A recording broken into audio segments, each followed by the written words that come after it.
የጌታ ጸጋና ሰላም ይብዛላችሁ። እንዴት አደራችሁ? ሁሉ ሰላም ከኔ ጋር ከእግዚአብሔር ምሕረትና ቸርነት የተነሳ ሁሉ ሰላም ነው። ጌታ ስሙ ለዘላለም ይባረክ። ወገኖቼ ምንድነው ስንፍና የለቀቀባችሁ? ኮፒ ሊንክና ሼር እንኳን ማድረግ ያቃታችሁ የእግዚአብሔር ቃል ለምንድነው በዚህ ልክ የቀለላችሁ? እግዚአብሔር ማስተዋልና ጥበብን ይስጣችሁ። ኮፒ ሊንክና ሼር ብናደርግ ጥሩ ነው፣ ግን በጣም ሰይጣን ስንፍና ለቆብናልና እባካችሁ ነቅታችሁ ጸልዩ፣ ነቅታችሁ ኑሩ። እባካችሁ ንቁ።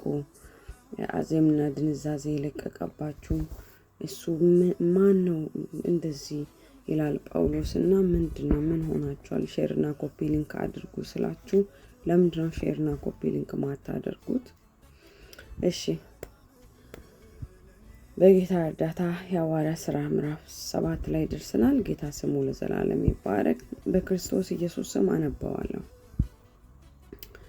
ሊቀ ካህናቱም ይህ ነገር እንዲህ ነውን አለው። እርሱም እንዲህ አለ፣ ወንድሞችና አባቶች ሆይ ስሙ። የክብር አምላክ ለአባታችን ለአብርሃም በካራን ሳይቀመጥ ገና በሁለት ወንዝ መካከል ሳለ ታየና ከአገርህና ከዘመዶችህም ወጥተህ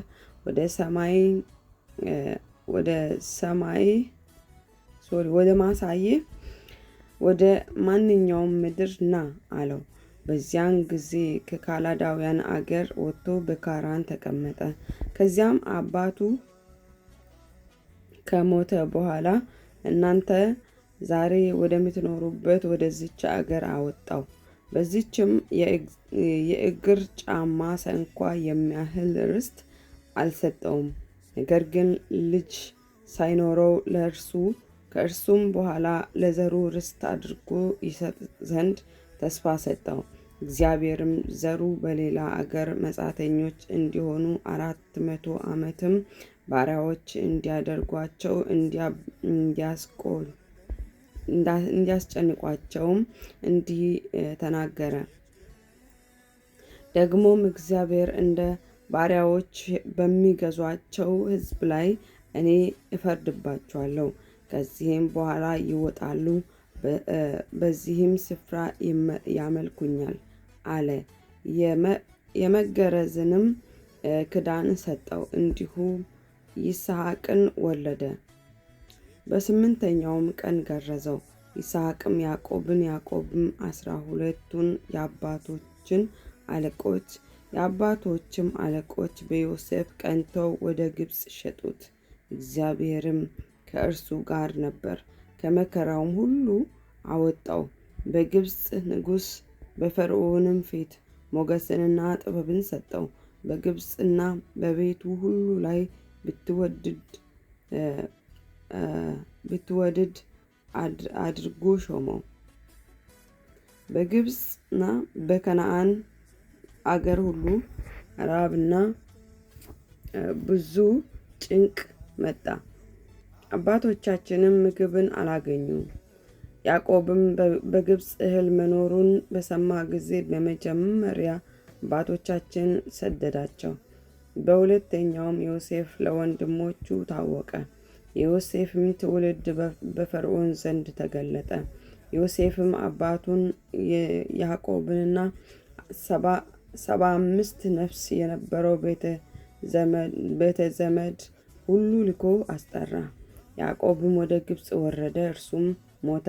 አባቶቻችንም ወደ ሰከም አፍልሰው አብርሃም ከሰከም አባት ከኤሞር ልጅ በብር በገዛው መቃብር ቀበሯቸው። እግዚአብሔርም ለአብርሃም የማለለት የተስፋው ዘመን ሲቀርብ ዮሴፍን የማያውቀው ሌላ ንጉሥ በግብፅ ላይ እስኪነሳ ድረስ ሕዝብ እየተጨመሩ በግብፅ በዙ። እርሱም ወገናችንን ተተንኩለው ሕፃናትን በሕይወት እንዳይጠበቁ ወደ ውጭ ጥሉ ዘንድ አድርጎ አባቶቻችንን አስጨነቀ። በዚያን ጊዜ ሙሴ ተወለደ። በእግዚአብሔርም ፊት ያማረ ነበር። በአባቱ ቤትም 3 ወር አደገ። በተጣለም ጊዜ የፈርዖን ልጅ አነሳችው፣ ልጅም ይሆናት ዘንድ አሳደገችው። ሙሴም የግብጾችን ጥበብ ሁሉ ተማረ፣ በቃሉና በስራውም የበረታ ሆነ።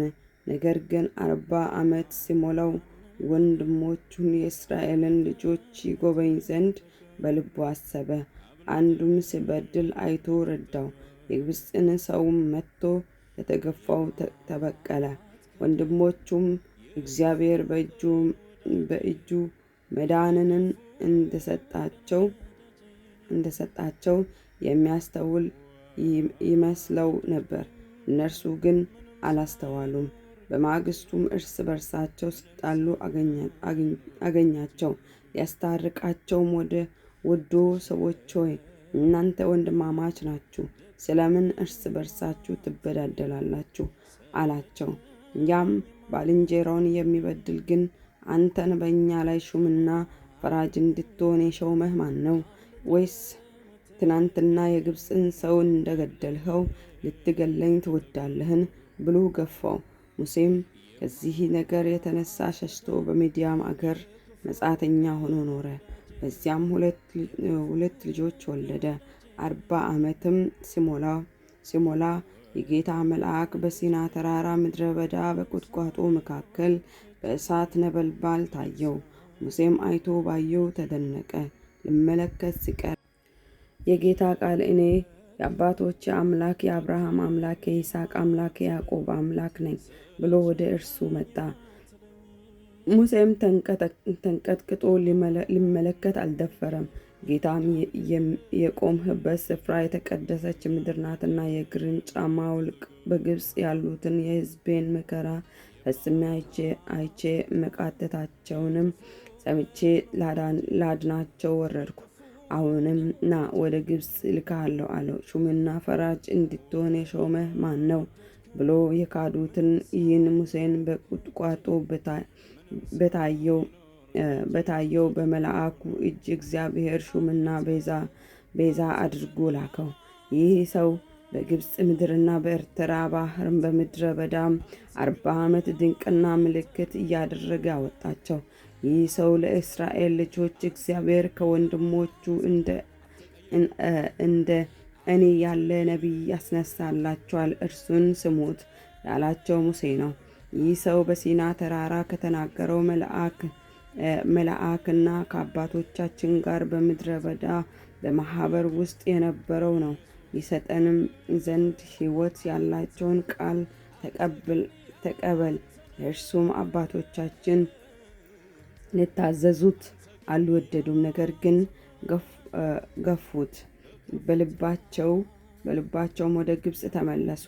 አሮንንም በፊታችን የሚሄድ አማልክት ስራልን፣ ይህ ከግብፅ ምድር ያወጣን ሙሴ ምን እንደሆነ አናውቅምና አሉት። በዚያም ወራት ጥጃ አደረጉ፣ ለጣዖቱም መስዋዕት አቀረቡ። በእጃቸውም ስራ ደስ አላቸው። እግዚአብሔር ግን ዘወር አለ፣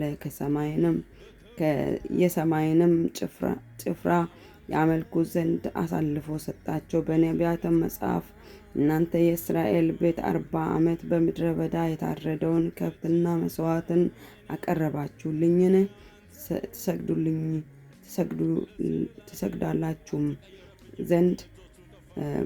ትሰግዱላቸውም ዘንድ የሰራችኋቸውን ምስሎች እነርሱንም የሞሎክን ድንኳንና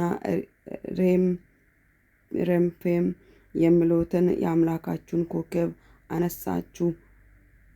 አነሳችሁ፣ እኔም ከባቢሎን ወዲያ እሰዳችኋለሁ ተብሎ እንዲህ ተጽፏል። እንዲያው ምስል አድርጎ የሰራት ብዙ ስላለኝ ደግመዋለሁ ማለት ነው። ሪካርድ ተባረኩልኝ።